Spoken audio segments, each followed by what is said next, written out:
नमस्कार, आपके चैनल में स्वागत है। Sensible stock market news. Positive हो तो डिप में बाइंग आती है नहीं, वो इंटरेस्टिंग होगा। खैर एक काम करते हैं, अब जरा मार्केट के कुछ बड़े क्यूज पर आते हैं। और एक चीज मैं कहूंगा कि हालांकि थोड़ा सा व्यू रहा है 3-4 दिन से कॉशियस, लेकिन मार्केट जो है ना वो इंडिकेट कर रहा है कि मार्केट शायद इस बार भी फिर वही करे, शैलो करेक्शन और बस मूव ऑन कर जाए, क्योंकि बहुत पैसा मार्केट को चेज कर रहा है और देखिए मिड कैप गिरने को तैयार ही नहीं है। तो मार्केट अभी सिर्फ एक शैलो करेक्शन में है।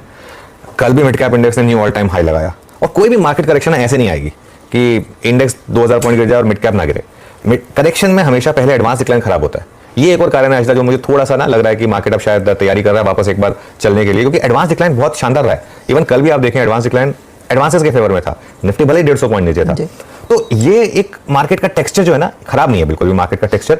और अगर आपसे पिछली रैली छूटी है तो शायद आपको दोबारा मौका मिला। देखिए एक चीज तो बहुत क्लियरली समझ लीजिए, ना आप मार्केट का टॉप पकड़ पाएंगे ना आप मार्केट का बॉटम पकड़ पाएंगे, और कोशिश भी नहीं करनी चाहिए, ठीक है। तो इसका तरीका क्या है?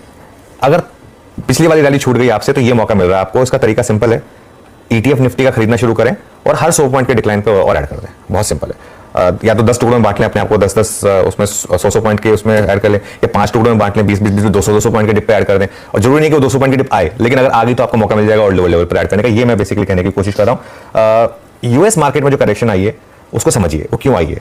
कुछ देर में नीरज जी एक्सप्लेन करेंगे उसको, लेकिन बेसिक कारण ये है कि बॉन्ड यील्ड जिस तरीके से एक वन वे कोलैप्स के बाद बढ़ी और डॉलर इंडेक्स में जिस तरीके का एक बॉटम बना, तो मार्केट को ये लग रहा है कि शायद रेट कट की उम्मीद हमने बहुत जल्दी लगा ली थी। मार्च में नहीं आएगी, जून में तो आएगी। तो यूएस मार्केट भी इवेंचुअली तो भागेंगे, ऐसा नहीं कि नहीं भागेंगे। और वहां पर भी इस साल प्रेसिडेंशियल इलेक्शन है, उससे पहले वहां भी एक नॉर्मली प्री इलेक्शन रैली आती है। और हमारी मार्केट जो है, हमारी मार्केट कभी इस वजह से चली ही नहीं थी कि यूएस का इंटरेस्ट रेट कट आएगा और हमारे पास फ्लोज आएंगे। हमारी मार्केट चली हमारे अपने कारणों से, हमारे अपने मजबूत फंडामेंटल्स पर हमारी मार्केट चली है। और जनवरी वैसी टफ सीरीज रहती है, हमने जनवरी की सीरीज में भी कहा था। तो एक जनवरी को थोड़ा नेगोशिएट करना है आपको, और क्या है, उसके बाद मार्केट में तेजी लौटेगी। और क्यूज जो है मुझे लग रहे हैं कि मोर और लेस एटलीस्ट डोमेस्टिक क्यूज में अभी तक ऐसा कुछ नहीं बिगड़ा। हाँ, डोमेस्टिक क्यूज में कुछ खराब हो जाए, बजट में कुछ बहुत खराब आ जाए तो अलग बात होगी। वो मुझे लगता नहीं कि इलेक्शन ईयर में ऐसा कुछ होगा। तो रखें मोर तेजी का ही, प्रॉफिट प्रिजर्वेशन कई बार करना होता है हमको, लेकिन अब मार्केट शायद री एंट्री की अपॉर्चुनिटी दे रहा है। चले, तो कुछ करेक्शन के बाद री एंट्री के मौके आपको बाजार में फिर बनते दिखाई